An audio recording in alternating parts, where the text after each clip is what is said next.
Now, the common opinion on this support, especially in the lower ratings, is that it's just a terrible role that you can't carry from, but this is just not true. So today we're going to cover what you need to be doing in this role in order to destroy in the first 10 minutes and come out of your lane phase with a huge lead. If you haven't already, make sure to check out our website, GameLeap.com, because I've been posting tons of additional content over there. We've got hundreds of guides, all done by challenger players, sorted into a quick and easy to use courses system. So if you haven't already, check us out using the link in the description below. Now, just like all of the other roles, it is very important that you understand your lane dynamic in the early game. This is something that you should probably be identifying before you even load into the game. If I'm playing a lane like Soraka Ezreal into a lane like Draven Thresh, then I know chances are we're just going to be farming in this lane. Soraka Ezreal can be played very aggressively,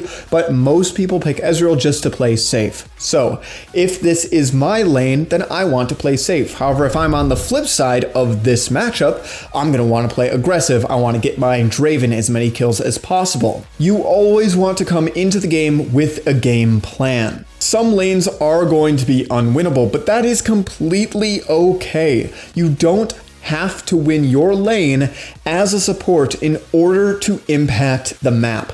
Sometimes it's okay to just leave your ADC to go even in the lane while you roam and make plays elsewhere. So what things do you specifically want to look for in the load screen? Well, there are a few things. First, you want to determine what type of lane you're playing against. Usually this can be classified as an all-in lane, a sustain lane, or a poke lane. Each of these have specific counterplays to play against them, and you may or may not be able to win the lane depending on this. Next, you want to determine whether or not you're going to be ganked early by the enemy jungler. If you're playing against, for example, an Evelynn, then chances are you won't be ganked before your first base, so you can play more aggressively. But if you're playing against a Jarvan or a Xin Zhao, then chances are you probably will be ganked very early on, so you should be playing a little bit safer. Finally, you want to determine any support's ability to roam. If you're playing against a Yuumi, that's not going to roam. But if you're playing against a Bard, chances are he's going to be all over the map. Different champions have different degrees to the amount that they're able to roam, so you should try to determine how likely it is that they're going to roam frequently or infrequently during the game. If you're playing against a lane that doesn't need to roam, then it's a lot easier to play your supportive role because you won't need to get deeper wards either in your jungle or in the river to warn your team whether or not the enemy support is going to show up. Likewise, since you are identifying the enemy support's ability to roam, you should also identify your ability to roam. Again, if you're playing Yuumi, you probably shouldn't roam top lane. That's going to be a huge waste of time.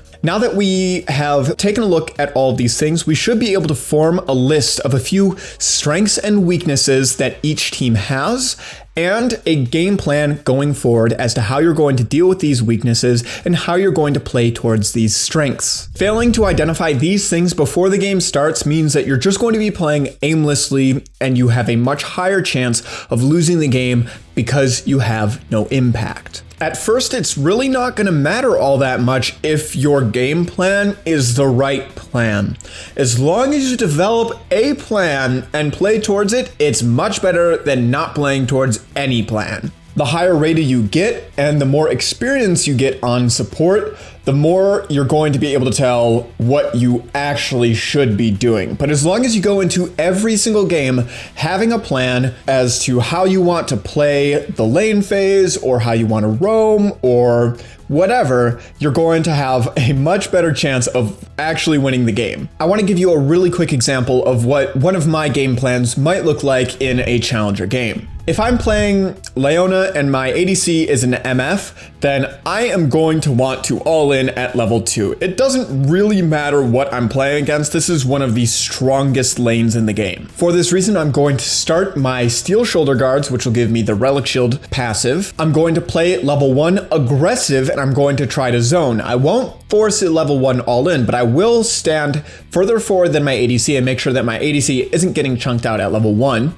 And I'm going to use one of my relic procs on the first wave, saving the second one for the second wave. I can auto attack minions anytime it's safe for me to do so and get a slow push going so that we hit level 2 a minion or two before the enemy bot lane. We'll then auto the melee minions together to get level 2, and I'll use my second relic proc in order to hit level 2, which will then allow us to all in and either secure a kill or some summoners if the enemy team doesn't respect this. Now that's just my plan going into the game. It doesn't mean it's gonna happen, but it's how I want it to happen in an ideal scenario.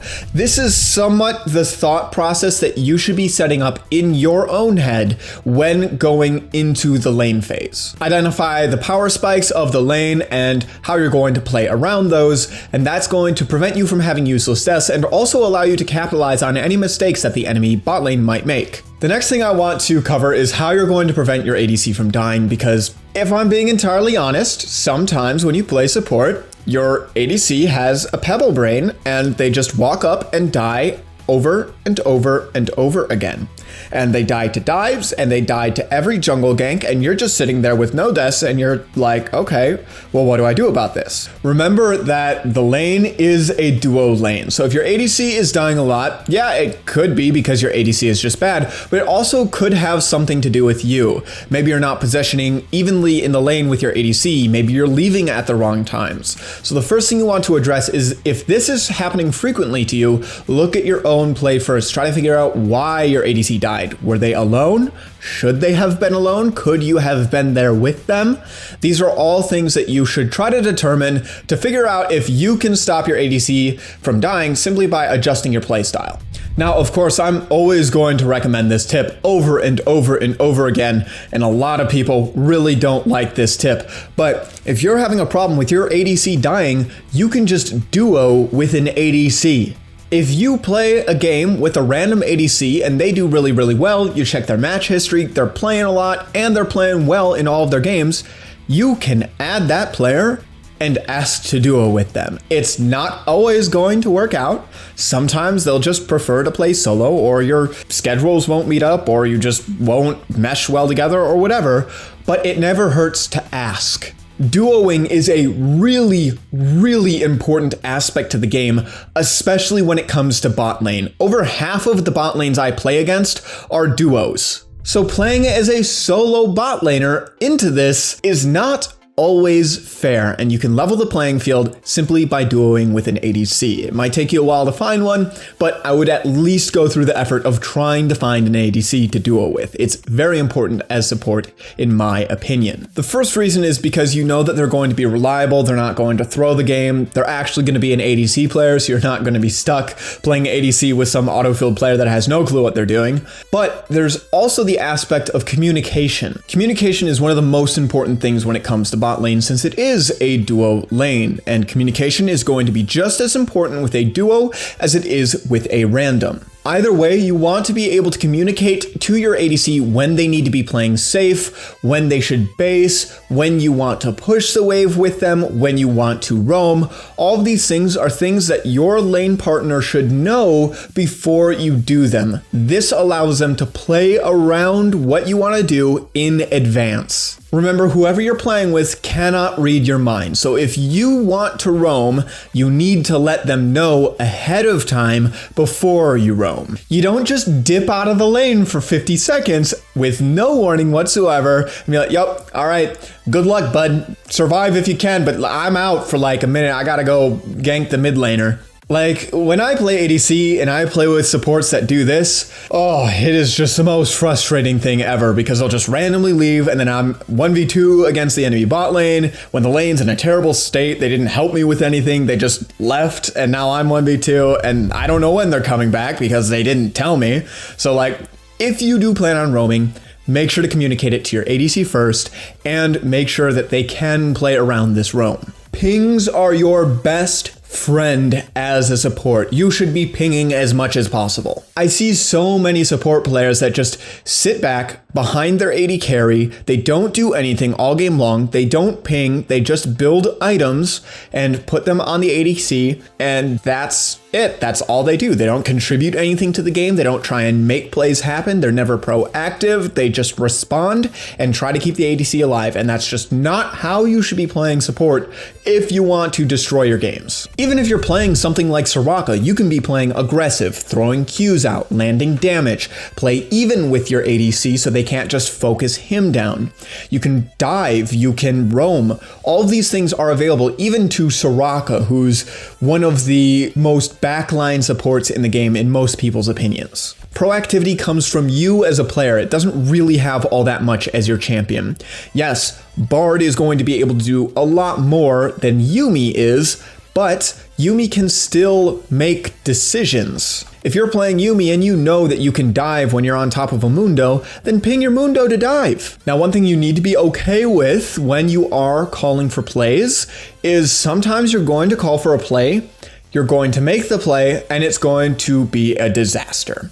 That happens to everyone, even me. Sometimes I'll make a play, I'll try and force a fight around Dragon, we'll all die without killing a single member of the enemy team, we'll lose the Dragon, we'll lose Baron, and then we'll lose the game. It happens. I've gotten good enough at shot calling that it doesn't happen very often to me anymore, but it still does happen. And the only way that you're going to improve your shot calling is by practicing it. Shot calling is one of the biggest strengths that a support player has because they have the most time and energy to focus into that. Now, a lot of the time, you're also going to have to start a play going. So you can't just be pinging, you should also be positioning, playing proactively. You can't just ping and expect your team to listen. Pinging while playing aggressively is the best way to make a play that you know is a good play to happen when you don't have a whole lot of say in starting that play. For example, you can't initiate a dive on Soraka, but you can walk really far up and start pinging to influence your team to start that dive. All right, moving on from communication and proactivity, the final thing that you need to understand is the lane phase itself. The lane phase in bot lane a lot of the time is really boring because all you do is farm until you get ganked, and then whoever gets the jungle gank first dies, right? Well, no, not really. While the lane phase in bot lane is affected very heavily by both the mid laner and the jungler, you can avoid dying to needless ganks by getting deep wards in the enemy jungle. This is going to be very, very important. If you can get a deep ward in the river and the enemy jungle, it's going to be very hard for the enemy players to actually gank you successfully. This then means that you can play the lane phase a lot more aggressively. Now, if you get stuck in a bad lane that you just can't win, it doesn't mean that suddenly, wow, I place these deep wards, I can win the lane.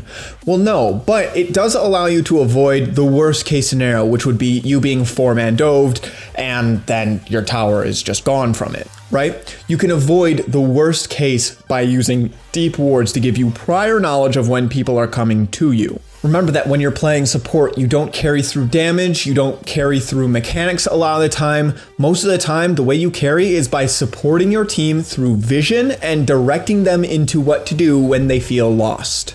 Instead of perfecting your CSing, you should be perfecting the vision game, how you can deny vision as much as possible to allow your jungler to make successful ganks, how you can deny the enemy jungler any successful ganks of their own by placing good wards. All of these things are going to be really, really important, and that's what makes the difference in a support. You could be XX, Sleet, Yasuo main, XX, and be a mechanical god, but if you're playing Yuumi, it doesn't really matter. Support gives a whole lot of impact when played properly, but you need to understand its strengths and its weaknesses, and you need to understand your laning phase. Combine these two things together, and you're going to be able to carry pretty much any game on support. The hardest habit to break is just the habit of being a passenger in the game. You gotta develop proactivity. The game has changed a lot over the years, and how you specifically play any lane or certain champions will always change. But this approach to support will never change. It will always be a very successful way to play the role. Adapting this approach or mentality to the role before focusing on the specifics is a really important step towards crushing your lane every game. That's all that we have for today's video on how you can be making the most of your support gameplay. Now, if you enjoyed the video, make sure to leave a like. And if you haven't already, make sure to check out our website, GameLeap.com. Over there, we've got hundreds of guides, all done by challenger players, sorted into a quick and easy to use courses system. We have courses both on the 5 fundamental roles as well as champion specific courses. So if that is something that interests you, then make sure to check us out using the link in the description below. As always, I'm Panther. I hope you learned something valuable, and I will see you in the next one.